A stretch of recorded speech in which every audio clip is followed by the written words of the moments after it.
உறுப்பை அருள் பெறுகின்ற வரை நமக்கு நீடிக்க வைக்கிறதோ அதுபோல மகா மந்திரம் நமது 5 ராஜ உறுப்புகளையும் தூண்டி பலப்படுத்தும். மகா மந்திரம் உச்சரிக்கும் போது உடலில் உள்ள அனைத்து நாடி நரம்புகளும் சக்தியோட்டம் பெறுகிறது. இந்த உலகில் 7 கோடிக்கு மேல் மந்திரங்கள் இருப்பதாக பெருமானார் சொல்லியிருப்பார்.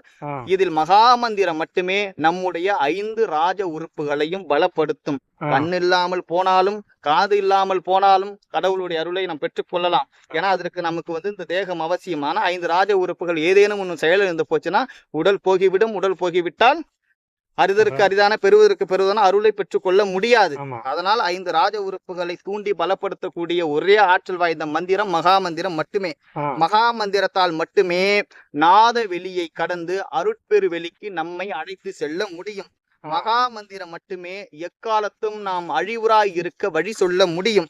இதற்கு முன்பால் வேதம், ஆகமம், இதிகாசம், புராணம், சாத்திரம், தோத்திரம் கற்பித்த நமச்சிவாய, நாராயணாய நம போன்ற மந்திரங்களால் நம்மை அழைத்து செல்ல முடியாது என்கிறார் நம் வள்ளல் பெருமானார்.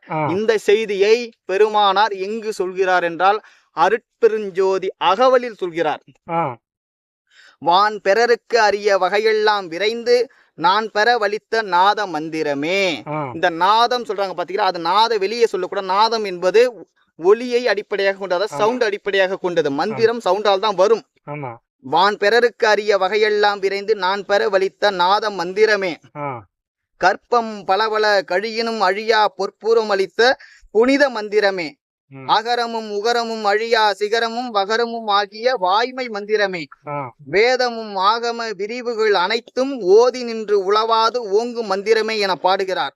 வேதமும் ஆகமமும் சாத்திரமும் தோத்திரமும் தந்த மந்திரங்களான நமச்சிவாய, நாராயணநாம போன்ற மந்திரங்கள் மூலம் ஓதிய போதும் அருட்பெரும் ஜோதி உளவாமல் இருக்கிறதுன்னு சொல்றாரு. அது அந்த உளவுக்குள்ளே வரமாட்டுது. அப்ப நாம் இந்த மந்திரங்களை ஓதினால் நமக்கு முடிவான இயற்கை உண்மை கடவுளை காட்டுமான்னு கேட்ட காட்டாது. அதனால் இந்த மந்திரங்களை நம் பெருமானார் வியர்த்தம் என்றார். இப்படி ஆன்ம லாபமாகிய மரணமில்லா பெருவாழ்வை நாம் பெறாமல் இது போன்ற மந்திரங்களை நாம் ஜபித்தும் தியானித்தும் அர்ச்சித்தும் உபாசித்தும் சமாதி செய்தும் சுவாசத்தை அடக்கியும் விரதம் இருந்தும் காலத்தை கழித்த போது தனி பெரும் கருணையான அருட்பெரும் ஜோதி ஆண்டவர் நாம் மரணமில்லா பெருவாழ்வை அடைய சாதக சகாயமான மகா மந்திரத்தை நம்முடைய வள்ளல் பெருமானுக்கு வெளிப்படுத்தினார்.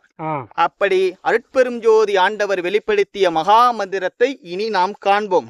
பெருமானார் பேருபதேசத்தில் இந்த மகா மந்திரத்தை பற்றி மிக விரிவாக பேசியிருப்பார். அதை நான் இப்ப வாசிக்கிறேன். எனவே கேளுங்க.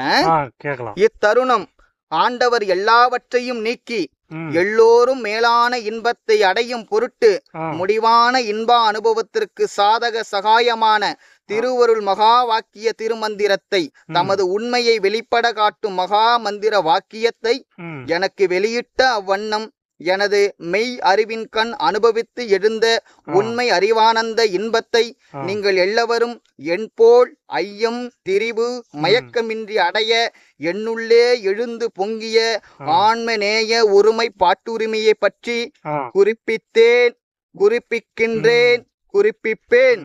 நமது ஆண்டவர் கட்டளையிட்டது யாதெனில் நமக்கு முன் சாதனம் கருணையானதாலே ஆண்டவர் முதற் சாதனமாக அருட்பெருஞ்சோதி அருட்பெருஞ்சோதி தனிப்பெரும் கருணை அருட்பெரும் ஜோதி என்னும் திருமந்திரத்தை வெளிப்படையாக எடுத்துக்கொண்டார். தயவு, கருணை, அருள் என்பவை ஒரு பொருளையே குறிக்கும். ஆதலால் பெரிய தயவை உடைய அறிவே பூரண இன்பமாம். அது ஒப்பற்ற பெரும் தயவை உடைய பேரறிவாம். இது வாட்சியார்த்தம். இவ்வண்ணம் சாதனம் முதிர்ந்தால் முடிவான இன்பானுபவம் பெறுவதற்கு தடையில்லை. சொல்ல வேண்டியது சொல்லி ஆகிவிட்டது. ஒவ்வொரு ஆன்மாவின் பூரண லட்சியமான மரணமில்லா பெருவாழ்விற்கு மகா மந்திரம் மட்டுமே அழைத்து செல்லும். மரணமில்லா பெருவாழ்வை நோக்கி பயணிக்கும் ஆன்மாக்களுக்கு மகா மந்திரம் வழி துணையாக இருக்கும். ஆனால் எனக்கு நாதவெளி மட்டுமே போதும் என்று விரும்புபவர்கள் சிவாய நம மந்திரத்தை பிடித்து கொள்ளலாம். சிவாய நம மந்திரத்தை பற்றி முழுமையாக தெரிய வேண்டுமென்றால் நாம் இதற்கு முன்னால் சிவாய நம என சிந்தித்து இருப்போருக்கு அபாயம் ஒரு நாளும் இல்லை என்று ஏன் சொன்னார்கள் என்று தலைப்பில் ஒரு காணொலியை தந்திருப்போம். அதை பார்த்தா நம்ம முடிவா தெரிஞ்சுக்கலாம். எனக்கு நாதவெளியாம் சிவவெளி கூட வேண்டாம், எனக்கு விஷ்ணுவெளியே போதும் என்று இருப்பவர்கள் நாராயண மந்திரத்தை பிடித்து கொள்ளலாம், தடையில்லை.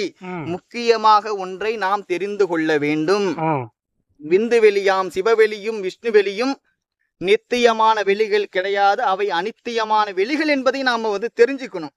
சரி, ஏன் இதனுடைய உண்மைகள் யாவும் தற்போது வெளி வருகிறது என்றால், இதற்கு முன்பால் நடந்த காலம் கர்ம சித்தரின் காலம், தற்போது நடப்பது ஞான சித்தரின் காலம். அதனால் இதனுடைய உண்மைகள் யாவும் வெளிவந்து கொண்டே இருக்கும், அதுவும் பகிரங்கமாய் வரும். அப்ப நம்ம இதுக்கு முன்னாடி வாச்சியாத்தம் லட்சியாத்தம் சொன்ன பாத்தீங்களா? அதுக்கு என்ன அர்த்தம்னா, வாச்சியாதீதம் என்றால் மகா மந்திரம், லட்சியாதீதம் என்றால் ஆன்மாவின் லட்சியம் மரணமில்லா பெருவாழ்வு, குணாதீதம் என்றால் தயவு தயவு தயவு, பாவனாதீதாதீதம் என்றால் அருட்பெரும் ஜோதி ஆண்டவர் நம்மளுடைய கணவர் என்ற உண்மையை உணர்வது. இந்த செய்தியை பார்த்து மகிழ்ந்த நமது ஆன்மநேய உறவுகள் அனைவருக்கும் எங்களது மனமார்ந்த நன்றியை தெரிவித்துக் கொள்கின்றோம். அருட்பெருஞ்சோதி அருட்பெருஞ்சோதி தனிப்பெரும் கருணை அருட்பெருஞ்சோதி, எல்லா உயிர்களும் இன்புற்று வாழ்க, கொல்லா விரதம் குவளையமெல்லாம் ஓங்குக.